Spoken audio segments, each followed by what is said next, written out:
Ilara Bismillah Rahman Rahim Assalamu alaikum. Chers amis, il y avait un village à 150 km de la Mecque appelé Banu Saad.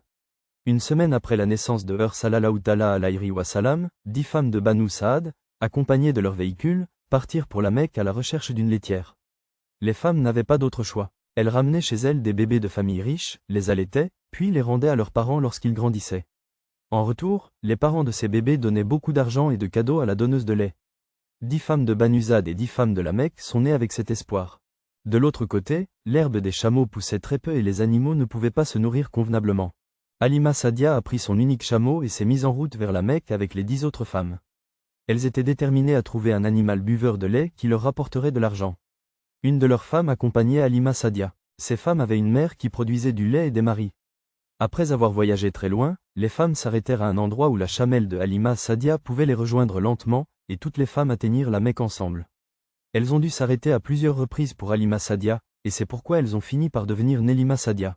Il dit à Halima, « Nous devons nous arrêter chez toi encore et encore. Il fait très chaud, alors si tu nous laisses faire, nous l'enlèverons, et tu pourras venir lentement sur ton chameau. » La réponse de Halima Sadia Berry a été immédiate, « D'accord, vous ne me dérangez pas. Vous l'enlevez tous, j'irai avec mon mari. » Après un voyage de 2 jours, ces 9 femmes atteignent la Mecque. Il y avait de nombreuses familles riches à la Mecque, et elles prirent l'un ou l'autre enfant buveur de lait dans leur maison. Il est rapporté que ces 9 femmes sont d'abord arrivées à la résidence de notre Huror sallallahu ta'ala alayhi wa salam.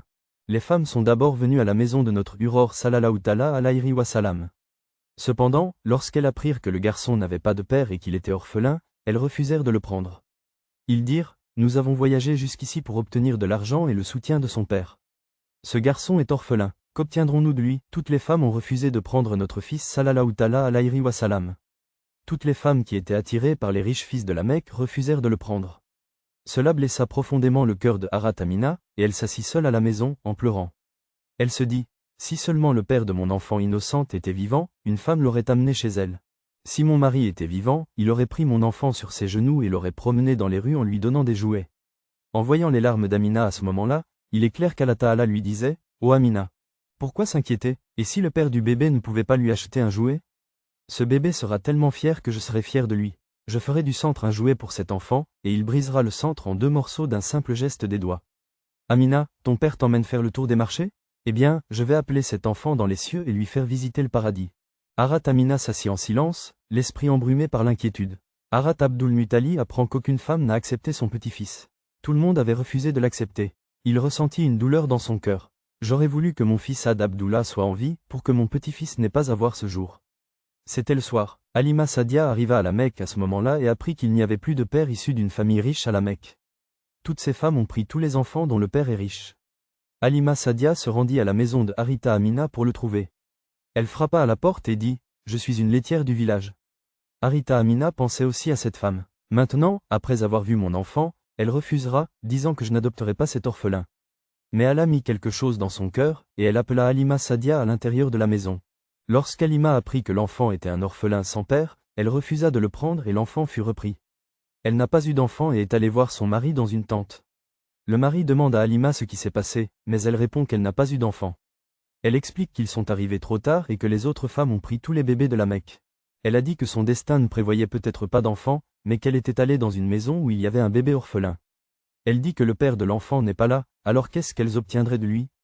Elle a demandé qu'il leur donnerait de l'argent et des cadeaux s'il n'y avait pas de père. C'est pourquoi elle avait refusé de prendre le bébé. C'était la nuit, et le mari et la femme étaient assis en silence. Le bébé était sur les genoux de Harat Halima, pleurant parce qu'il avait faim depuis 2 jours et qu'il n'y avait plus de lait dans les seins de Harat Halima parce qu'elle n'avait pas été nourrie non plus pendant de nombreux jours. Elle l'avait mangé et, à cause de la faim, le lait avait commencé à monter dans ses seins. Le silence est rompu lorsque le mari dit à sa femme, Halima Sadia. Et Halima Sadia, nous n'avons rien à manger et nous sommes venus à la Mecque après avoir parcouru une si longue distance. Nous devons rentrer demain matin. Il est essentiel que tu ailles chercher cet enfant orphelin. Nous recevrons une récompense d'Allah pour avoir élevé un orphelin, même si nous ne recevons pas d'argent. Je refuse de rentrer chez moi les mains vides. Halima Sadia est d'accord, je rentre tout de suite. Halima arriva à la maison de Bibi Amina, et Harat Amina était ravie qu'une femme ait accepté son enfant. Harat dit, ô Dieu, montre-moi cet enfant. Harat Amina erre. Allah Ta'ala montra du doigt un enfant couché sur le sol. À ce moment-là, un tissu était étendu sur Hurur sallallahu alayhi wa salam. Lorsqu'elle a enlevé le tissu et a vu le visage de notre Urur sallallahu ta'ala alayhi wa salam, son cœur a battu la chamade. Urur sallallahu ta'ala alayhi wa salam sourit et tint le doigt de Harat Halima. Voyant la beauté du bébé et son doux sourire, Harat Halima se laissa emporter par l'instant et souleva le bébé sur ses genoux, l'embrassant avec un amour débridé. Alors qu'elle embrassait le bébé, Harat Halima a ressenti une incroyable fraîcheur qu'elle n'avait jamais ressentie auparavant. Elle déclara alors, « Je vais prendre ce bébé avec moi. » Elle demande à Abdulmutbalist Halima Sadia, « De quelle tribu es-tu » Halima Sadia répondit, « Banuzad. » Elle lui demande ensuite, « Quel est ton nom » Halima Sadia répond, « Je m'appelle Halima Sadia. » En entendant cela, Abdulmuttalib s'est exclamé, « Waouh, mon frère, waouh !» La gentillesse et la simplicité sont réunies. Il a félicité Harat Halima et lui a dit qu'elle pouvait prendre son enfant. Harat Halima commença à avancer avec l'enfant, puis elle s'arrêta et dit à Harat Amina, « Oh Amina, je suis du village. Je n'ai jamais vu une aussi belle fleur dans les villages jusqu'à présent. » Hazrat Amina répondit, « Oh Halima, tu es une habitante du village et je suis une habitante de la ville. Je n'ai jamais vu une telle fleur dans les villes jusqu'à présent. » Hazrat Abdulmuttalib se tenait à proximité et dit, « Oh Halima, tu n'as pas vu une aussi belle fleur à la campagne, et oh Amina, tu n'as pas vu une aussi belle fleur dans les villes. Je voyage dans tout le pays et je n'ai jamais vu une telle fleur. » Si Hazrat Ibrahim avait été présent, il aurait dit, « Oh Halima, tu n'as pas vu une aussi belle fleur à la campagne, et oh Amina, tu n'as pas vu une aussi belle fleur dans les villes. Oh Abdulmuttalib, tu n'as pas dû voir une aussi belle fleur dans les pays. Moi, Ibrahim, je maudis le monde entier. Je n'ai pas vu de fleur aussi belle dans le monde entier. » Si quelqu'un avait demandé à Allah à cette époque, Allah aurait dit que je suis le créateur de cette fleur. Je suis le maître du monde entier, le roi des rois. Je jure que je n'ai pas d'égal en beauté parmi toute la création. Hazrat Hassan, tout en louant notre Seigneur sallallahu ta'ala alayhi wa salam, a dit un jour, « Ô notre Seigneur sallallahu ta'ala alayhi wa salam, je n'ai vu personne de plus beau que toi, et aucune femme n'a donné naissance à une personne plus belle que toi. Vous avez été créé après vous être purifié de tous les maux, et vous avez été créé exactement comme vous auriez dû l'être. » Hazrat Halima Saadiya rejoignit son mari en prenant Urur sallallahu ta'ala alayhi wa salam sur ses genoux. Il était très tard dans la nuit, le petit garçon pleurait de faim. Hazrat Halima Sadia pensa à Urur sallallahu ta'ala alayhi wa salam pour donner du lait au bébé à partir de son sein, peut-être que le bébé en recevrait une goutte ou deux. Elle mit immédiatement Urur sallallahu ta'ala alayhi wa salam au sein et, en un rien de temps, sa poitrine commença à se remplir de lait. Urur sallallahu ta'ala alayhi wa salam buvait du lait à satiété. Le bébé buvait du lait à satiété. Cela surprit Hazrat Halima et son mari. Ils étaient confus. Elle demanda à son mari de placer le récipient dans le pis de leur chameau femelle qui se trouvait à l'extérieur, suggérant que le lait serait probablement aspiré, ce qui leur permettrait de le consommer et de satisfaire leur faim.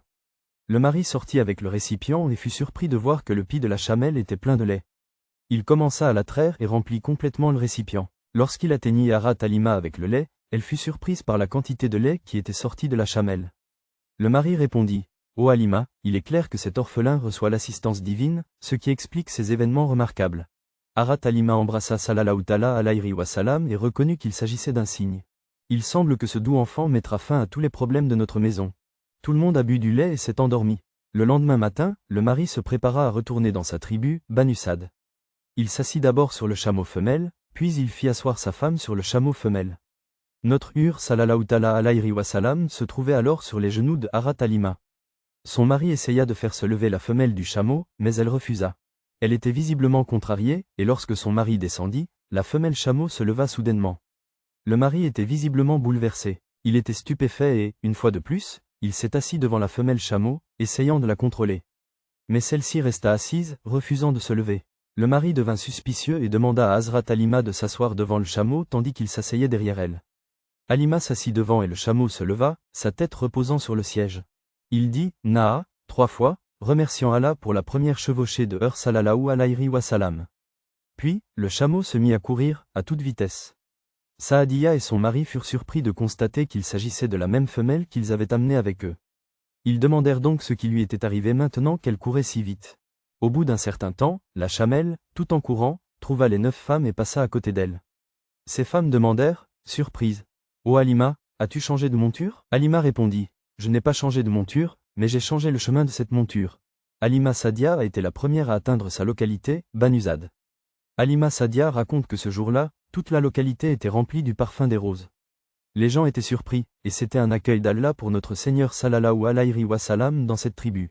Halima Sadia, ô Allah Ta'ala Anna, arriva à la maison avec notre Seigneur sallallahu alayhi wa salam. C'était l'obscurité du soir, et elle dit que dès que je suis entré dans la maison avec sallallahu alayhi wa sallam, une lumière s'est répandue partout et une odeur parfumée a commencé à entrer dans la maison. J'étais surpris. Notre Seigneur sallallahu alayhi wa sallam a commencé à vivre dans la maison de Halima Sadia. Le visage de notre Seigneur sallallahu alayhi wa sallam était tel que même si nous étions au XIVe siècle, quiconque voyait notre Seigneur sallallahu alayhi wa sallam pressait ses doigts sous ses dents. Il y avait toujours une lumière sur le visage de notre Seigneur sallallahu alayhi wa sallam. Un hadith rapporte qu'une nuit, Hazrat Aïcha était assise dans sa maison en train de coudre une étoffe. Il faisait très sombre, et soudain l'aiguille tomba de ma main sur le sol. J'étais inquiète et je l'ai cherchée, mais dans l'obscurité, je ne l'ai pas trouvée. Soudain, notre Seigneur sallallahu alayhi wa sallam est entré dans la pièce et une telle lumière a émané de son visage que l'aiguille est entrée dans la pièce complètement propre. Je l'ai ramassée. Notre Seigneur sallallahu alayhi wa sallam vivait dans la maison de Halima Sadia. Halima Sadia donnait du lait à notre Seigneur sallallahu alayhi wa sallam et lui disait de parler. Elle leur enseignait, elle appliquait du noir sur leurs yeux, et moi j'appliquais de l'huile sur eux et je tenais mon doigt. Lahana enseignait. À cette époque, la tribu de Banu Zad connaissait une grande pauvreté. À tel point que l'herbe ne poussait pas dans les champs. Le bétail et les chèvres de cette région sortaient pour aller cultiver et revenaient le soir affamés, et il n'y avait même pas une goutte de lait dans leurs mamelles. Halima avait amené Urur sallallahu alayhi wa sallam de Saadiya à sa maison, ainsi que ses chèvres. Si elle pouvait dormir, elle revenait le soir avec l'estomac plein. D'autres personnes du voisinage se sont mises en colère contre leurs voisins et ont dit que vous devriez aussi amener vos chèvres et faire la même chose. Oui, Halima Sadia. Les gens du quartier ont commencé à faire la même chose et ont amené leurs chèvres à Halima Ranelgul avec les chèvres de Sadia. Mais ils ne connaissent toujours pas les chèvres de Halima Sadia. Elles leur remplissaient l'estomac en mangeant un peu d'herbe, et leurs mamelles étaient pleines de lait. Les chèvres d'autres personnes revenaient affamées le soir, et il n'y avait même pas une goutte de lait dans leurs mamelles. Halima Sadia avait toujours des bénédictions dans sa maison. Barkat a vu notre Our sallallahu alayhi wa sallam grandir rapidement. Il grandissait lentement, comme les autres garçons. Il ne grandissait pas tellement qu'en un an ou deux, notre Seigneur sallallahu alayhi wa sallam commençait à ressembler à un garçon fort. Halima Saadiya amena notre Seigneur sallallahu alayhi wa sallam chez elle, lui promit 2 ans et le garda comme gourou pendant 2 ans. Barkat regardait notre Our sallallahu alayhi wa sallam grandir très vite. Il grandissait lentement, comme les autres garçons.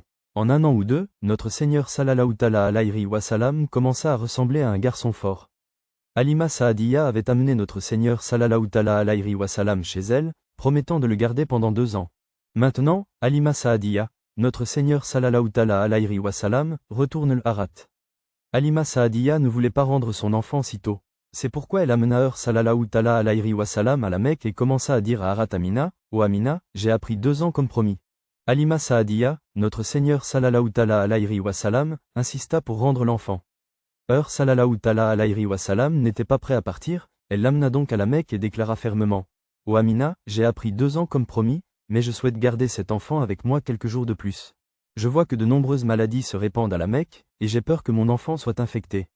C'est pourquoi, s'il vous plaît, soyez gentil et laissez cet enfant rester avec moi pendant quelques jours. » Halima Sadia a beaucoup parlé, alors Harat Amina a également dit, « D'accord, si tu parles autant, alors tu peux prendre mon enfant avec toi pour quelques jours de plus. » Halima Sadia parla longuement. Elle était ravie et amena sallallahu alayhi wa sallam chez elle.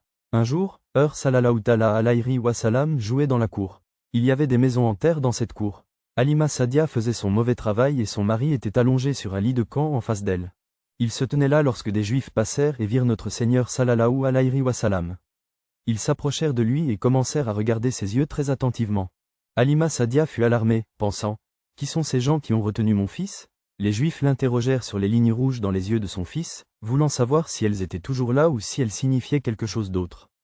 Halima Sadia confirme qu'elles ont toujours été là. Les Juifs virent alors le sceau sur le dos du prophète sallallahu alayhi wa sallam et commencèrent à dire entre eux qu'ils devaient tuer le garçon, sinon ils détruiraient leur religion. Halima Sadia entendit leurs paroles et eut très peur. Les Juifs ont alors exigé de savoir qui avait retenu leur garçon. Halima Sadia a demandé où se trouvait le père du garçon. Elle a répondu qu'il était allongé sur le lit devant elle. En entendant cela, les Juifs ont répondu que si elle avait affirmé que le père de l'enfant était mort, ils l'auraient tué sur le champ. Ils l'ont emmené. Halima Sadia a eu très peur. Quelques jours après cet incident, des chrétiens s'approchèrent de la maison de Halima Sadia. Lorsqu'ils virent notre Seigneur sallallahu alayhi wa sallam, ils se mirent en colère et demandèrent à Halima Sadia, « Oh Bibi, ces lignes rouges sont-elles toujours présentes dans les yeux de ce garçon ?» Les Juifs l'emmenèrent de là. Halima Sadia était très effrayée. Quelques jours plus tard, des chrétiens vinrent chez elle. Lorsqu'ils virent notre Seigneur sallallahu alayhi wa sallam, ils lui demandèrent, Oh Bibi, ces lignes rouges sont-elles toujours présentes dans les yeux de ce garçon? Parfois, Halima Saadia répondit qu'il vivait toujours là. Ces chrétiens dirent alors, ô femme, donne-nous ce garçon. Nous l'emmènerons dans notre région et nous le ferons bien vivre, car c'est un prophète pour les générations à venir. Lorsqu'elle a entendu cela, Halima Saadia a dit, je ne peux pas faire cela. J'ai ramené ce garçon de la Mecque et je dois le rendre à ces gens. Halima Saadia a affirmé qu'il vivait toujours là. Les chrétiens ont insisté pour qu'ils emmènent le garçon dans leur région, affirmant qu'il était un prophète des générations à venir.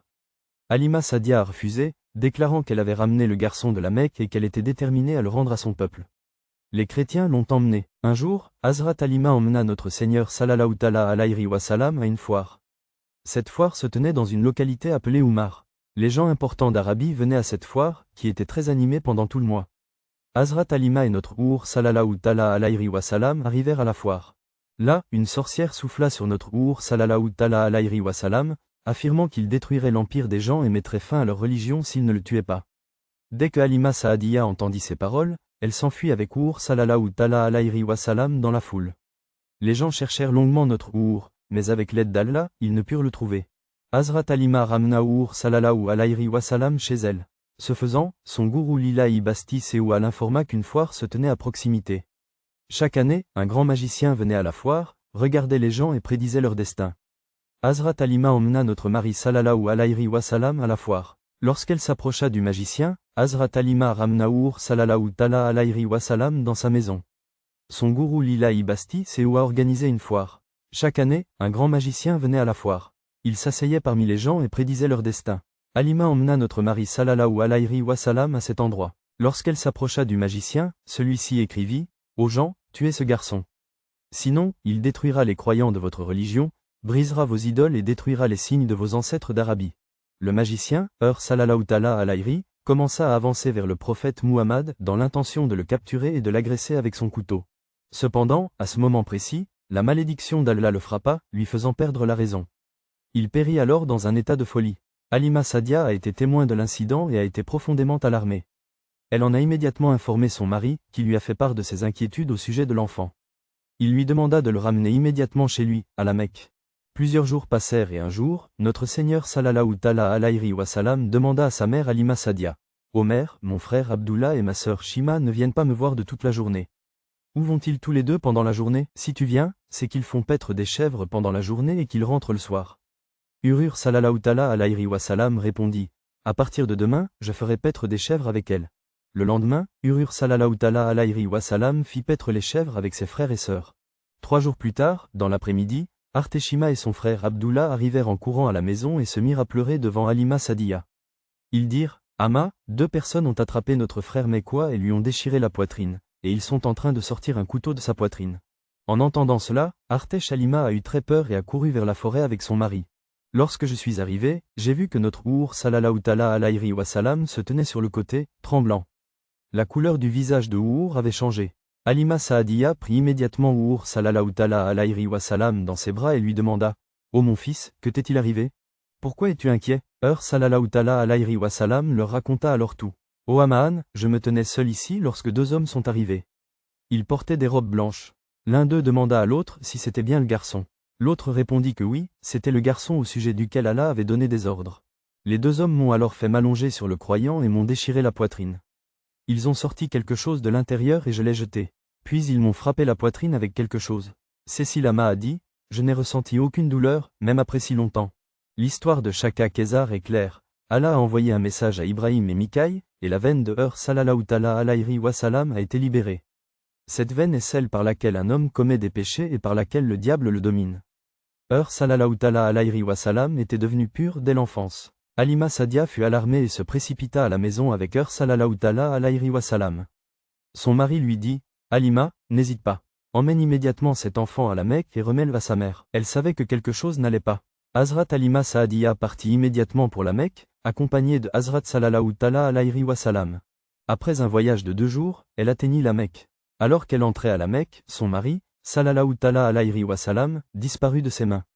Elle fut prise d'inquiétude. Le soir venu, Hazrat Halima parcourut les environs à la recherche de Hazrat sallallahu alayhi wa sallam, mais en vain.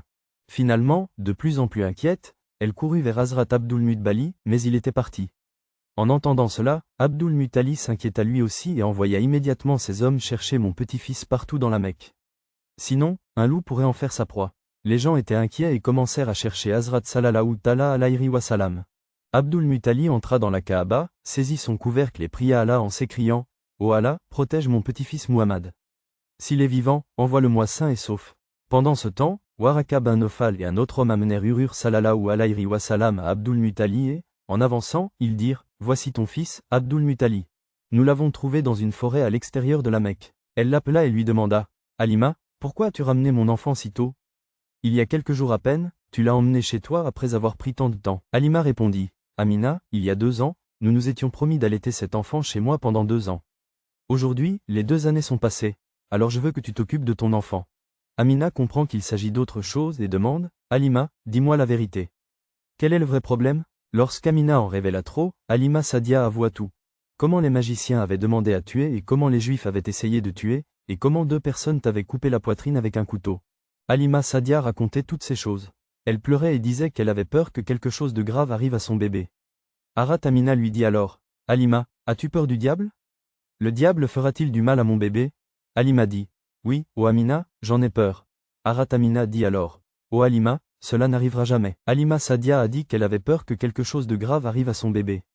Elle pleurait et disait cela. Harat Amina dit alors « Ô Halima, as-tu peur du diable? Le diable pourrait faire du mal à mon bébé. » Halima dit alors « Ô Amina, c'est ce qui me fait peur. » Lorsque son enfant naquit, elle vit une lumière sortir d'elle et illuminer le monde entier. Harat Amina dit alors toutes les bénédictions à Daï Halima au moment de la naissance. Elle dit « Ô Halima, ô Allah ou Tala Ana, maintenant tu peux partir. Moi-même j'attendais que mon fils bien-aimé vienne à moi. » Daï Halima fut ramené en arrière. Ensuite, notre Seigneur sallallahu alayhi wa sallam commença à passer sa vie avec sa mère Harat Amina.